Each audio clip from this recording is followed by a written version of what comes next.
Welcome back to the Arise interview, where we speak to the newsmakers as well as ordinary people doing extraordinary things around the world and featuring the voices at the heart of the stories. I'm Charles Aniegolu. Now, there's a big effort underway to coax young Nigerians to the polls in the upcoming 2023 presidential election.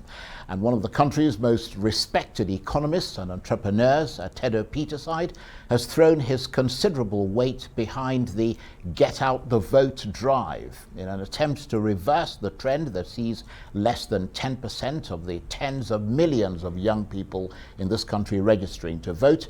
Mr. Peterside's Anap Foundation, an NGO that promotes good governance, has teamed up with many young and not so young Nigerians, including Aisha Yusufu, DK Chukwumerije, Yemi Adamalekun, Falz the musician, Bishop Matthew Kuka, Muhammadu Sanusi, and numerous others to appeal to young Nigerians aged 18 plus to register en masse and collect their voter cards.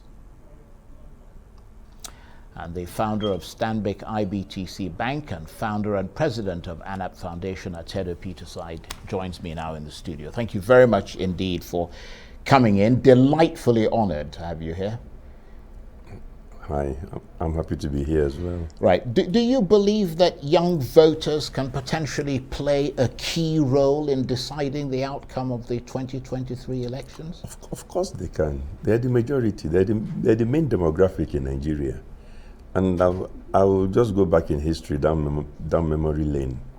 You see, the elections on June 12, 1993, that was the first elections where we had mobile phones in Nigeria. I remember when I came out to vote that morning, the two candidates were Abiola and Tofa, in Victoria Island outside my home. When I came out, you would have thought it was a youth gathering at the polling booth. Nowadays, including 2019 presidential election, when I come out in Victoria Island and you see those waiting to vote, it looks like an old people's home. The youths are absent. I'm talking about Victoria Island. Yes. I'm not saying it's the same all over the country. I see what you mean, but surely that problem exists in many parts of the country. And arguably, as you said, up to 2/3 of Nigeria's population is under 35. But politicians, political parties, and even civil rights groups, have they not always connected with the youth vote? No, I think two things have happened. You know, the youths have been disappointed, and when they have been disappointed, and please, I don't blame anybody. It's easy to get disappointed in this environment.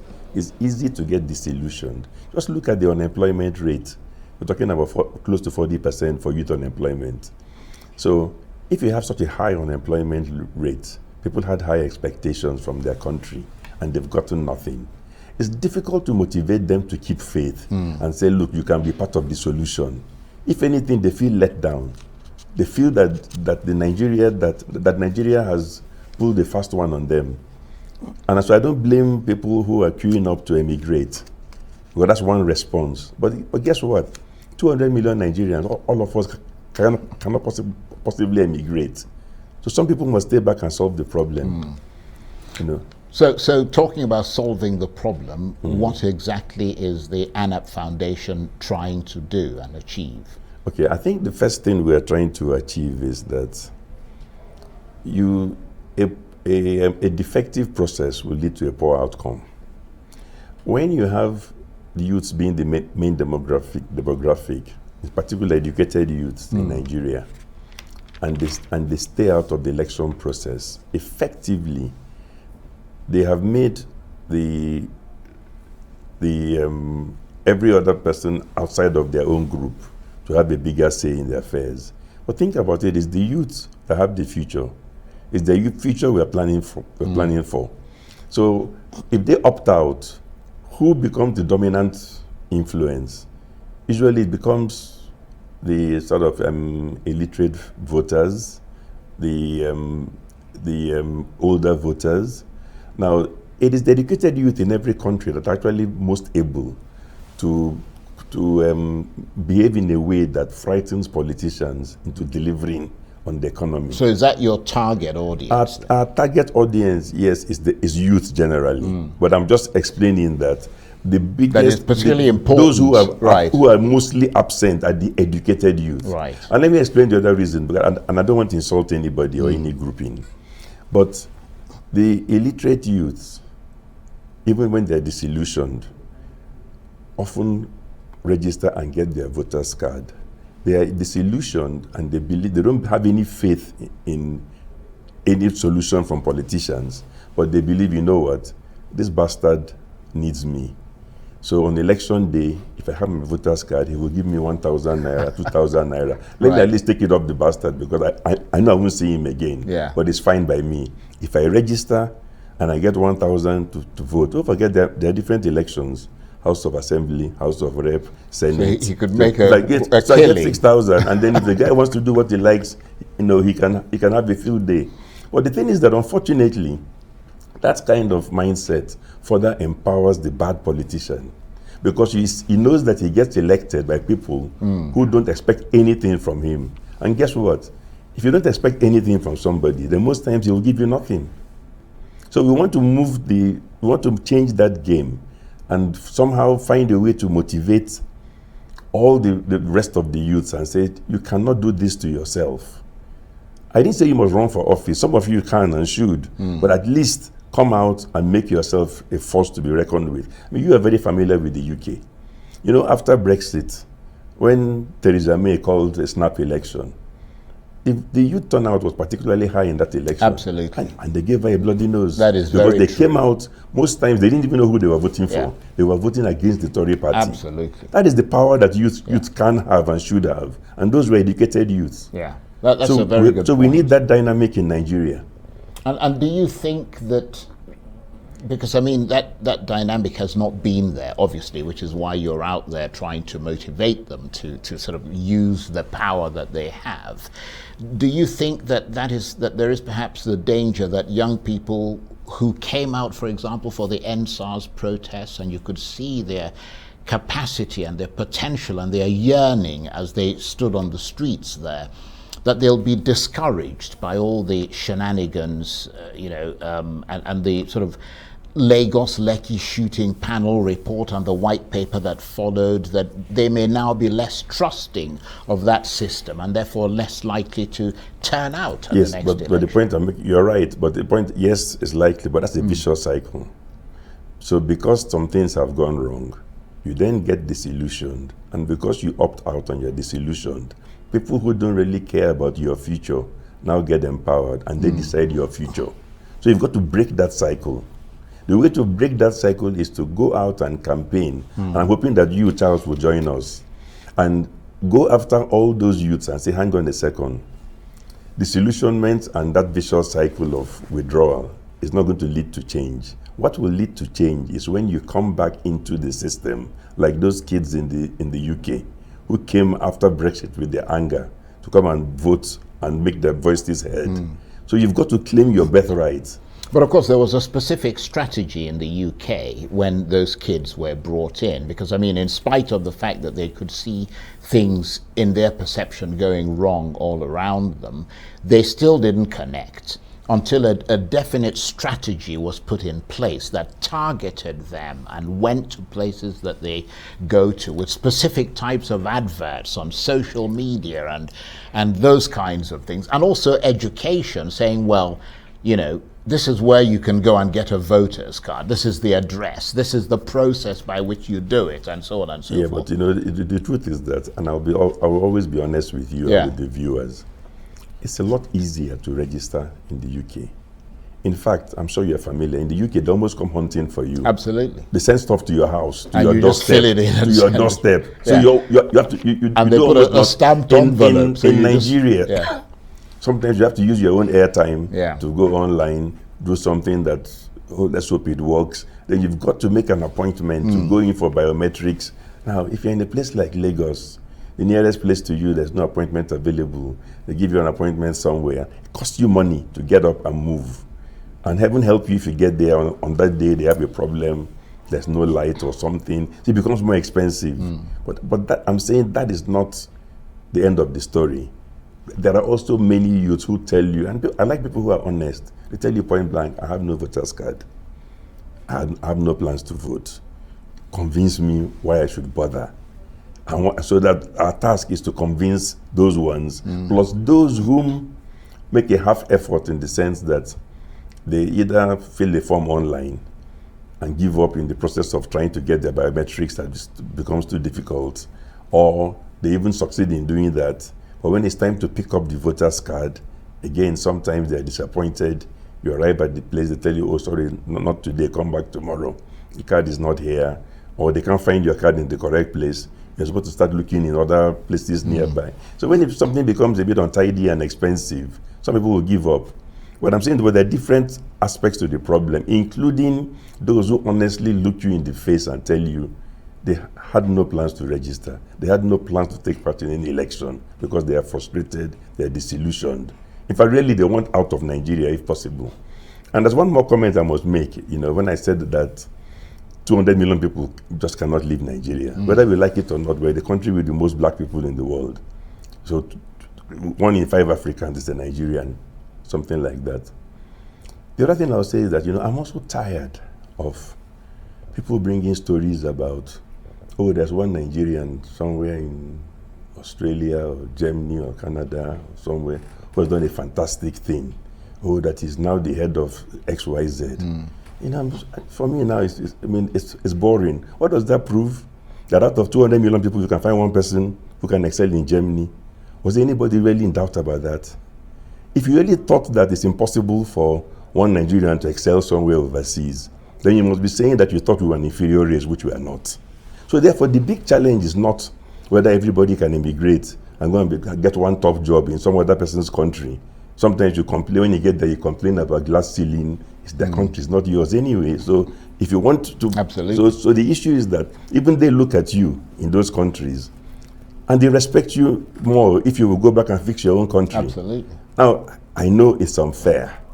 Young couples, people have families to raise and so on.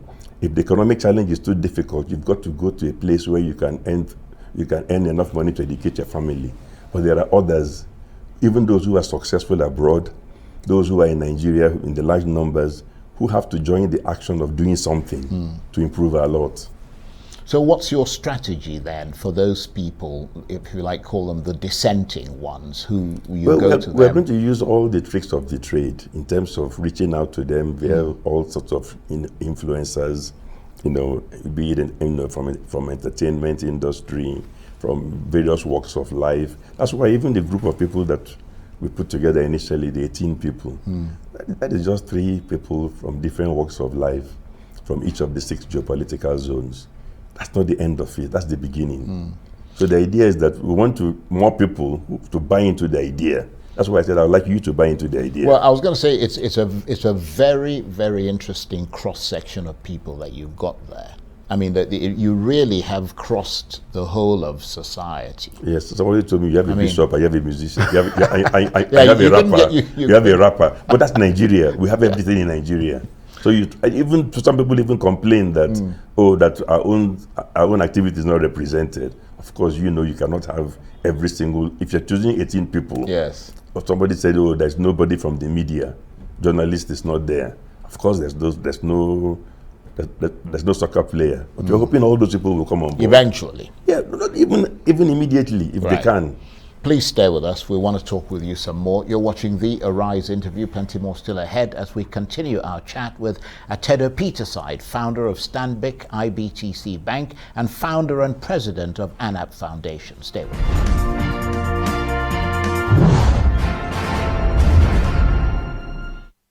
Welcome back to the Arise interview. I'm Charles Aniagolu. So Nigeria's 2023 presidential election, its cascading impact is likely to shape the course of this country into the next decade. And well ahead of the ballot, a new movement is challenging the country's old political order, led by inspiring and influential Nigerians who are trying to reinvent Nigerian society for the better. Their strategy, harnessing the voting power of the much ignored youth demographic, the unpredictable majority in Nigeria, who it is hoped will become the principal battleground in an election that, with their help, could end the age of bad governance. But is Nigeria a country ready for change? And the man behind the push, Atedo Peterside, founder of Stanbic IBTC Bank, president and founder of the Anap Foundation, is still with me in the studio. Thank you very much for staying with us. Obviously, for the kids to have the full impact, you would need to have them get into political parties, because, I mean, they need to be able to not just have the capacity to vote, but to select the right candidates. Sure. I mean, we're talking, step one is to register with INEC. Step two, pick up your voter's card. When you have your voter's card in your hand, step three, or indeed you can do some of them a bit simultaneously. Step three is to decide who you want to vote for, whether you want to be voted for. We would encourage all of that. Because the whole idea is that you want to get people politically active, yes, people who have given up on the system. If you get somebody politically active and he gets so active that he now wants to join the fray himself, indeed, one of the people in our group of 18, influencers that we started off with is Ibrahim Waziri. He won election into the House of Rep at age 25. Yes, I read that. Yeah. So the point we're making is, again, which that's partly why he's there, that it's been done before. Now, if people are so disillusioned that they think that it's impossible for them to even be voted for, let's remember that elections isn't about presidency alone. House of Assembly, House of Rep, even local government elections and all that. So who do you want to represent you? Do you want a hoodlum to represent you? Or do you want somebody from your own demography, somebody who is competent, somebody who you think has your interest at heart? We're saying people should get up and take charge of their affairs. Well, I mean, it makes sense on the face of it, but do you detect a new sort of energy on the part of young people this time? Because there's been after that NSAS protest, there was so much, society was so galvanized, particularly young society. Do you see that as sort of new energy? I'll be honest with you, the energy is not there right now, but it can come back. You remember how quickly it came during NSAS? So that shows you that there's a latent energy. There's a gentle giant that can wake up. Now, the truth also is that, and I've worked with young people all my life. Even when I was young, I worked with young people. Now I'm older, I also work with young people. I can also tell you that if you start something like this too early with young people, you cannot maintain the momentum. I remember during the NSAS period, talking about elections in 2023, some of them said, look, that's too far away, we can't wait. So there you go. If you start too early, people will think you're just ahead of time. If you start too late, it's too late. So there's a right time. And I can assure you that everything that one does in life, you try and think about the right message, the right messenger, right place, right time. November 2021 was not an accident.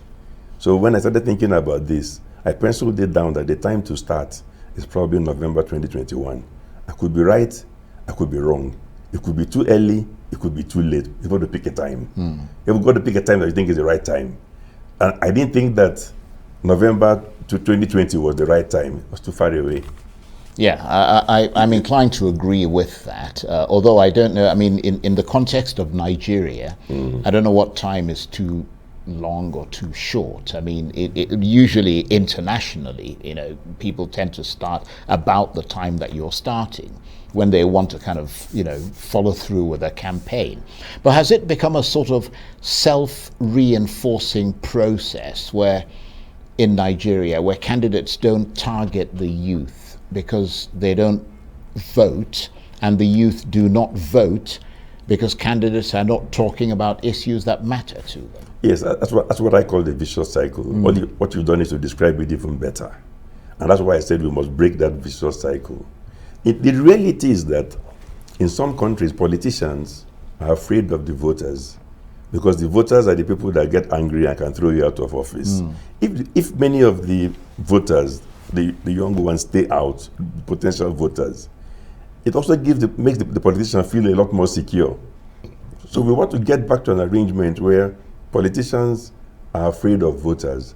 What we have in Nigeria today, and I'm not the one who first said it, I'm quoting somebody, I can't remember his name. What we have in Nigeria is that it is the voter that's afraid of the politician, almost. Because the voter believes that if he does the wrong thing, the politician who's in power will get the police or the army to have him shot. Meanwhile, it should be that in an election season, it is the politician that is wooing the voters, who's courting them and Absolutely. doing everything. But some of the politicians are actually happy that, in particular, the educated youths are absent, because they love that, because they're the ones who will ask you the most difficult questions. They're the ones who will heckle you at a campaign rally. They're the ones who will ask you about your background, your track record, where did you school, what have you done before, why should I vote for you? So if they stay out of the way and you're only dealing with people who just tell you, okay, how much do you have for us?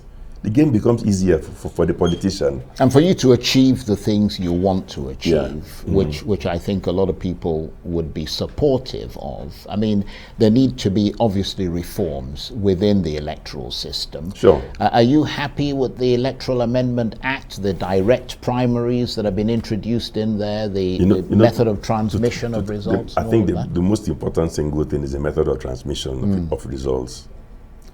Only hooligans favor this whole idea of you finish voting at a polling booth, you don't transmit results. You say you're going to carry everything to a counting center so that people can snatch the ballot box, they can stuff ballot boxes. So the people who get up and argue against that, announcing the results at the polling booth and transmitting them, are really telling us that at the end of the day, and I hate to say it, but the bulk of them, they're happy to empower hooligans.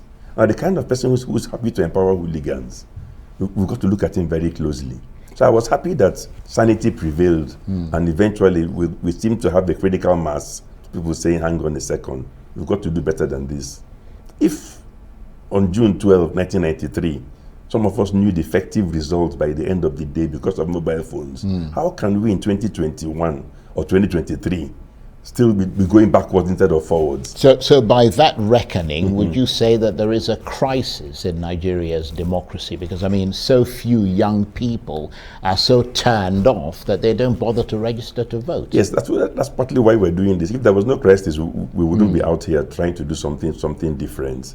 And the other thing I'm going to point out is that beyond talking about crisis, because sometimes that distracts people, let me ask you a question, because you're the interviewer, but I can probably ask you a question. We all agree that Nigeria is broken and needs to be fixed. If you do a critical diagnosis, what is the fundamental thing that we need to change before we can turn the trajectory? And we've got about a minute. One of those things has got to be bring in all the voters, get people politically active, hold politicians to account. People must believe that the process, the votes will count and all that. So that is our message, that is the beginning of the type of Nigeria we're looking for. How long have you embarked on this drive? I mean, you came up with the idea in November last year. November this year was when we came up with the idea. This year. Okay. November this year. Yes. And there was an article I wrote in some newspapers explaining all this and saying we're going to start now. So it was only last month. And so the crescendo is going to be from now and build up through 2022. Well, you have the support of many people, I'm sure. Thank you very much indeed. Atedo Peterside is the founder of IBTC, Stanbic IBTC Bank, and of course the founder and president of Anap Foundation. That's it for this edition of the Arise interview. Join us again tomorrow. From me and the entire team here in Abuja, bye-bye, and thank you for watching.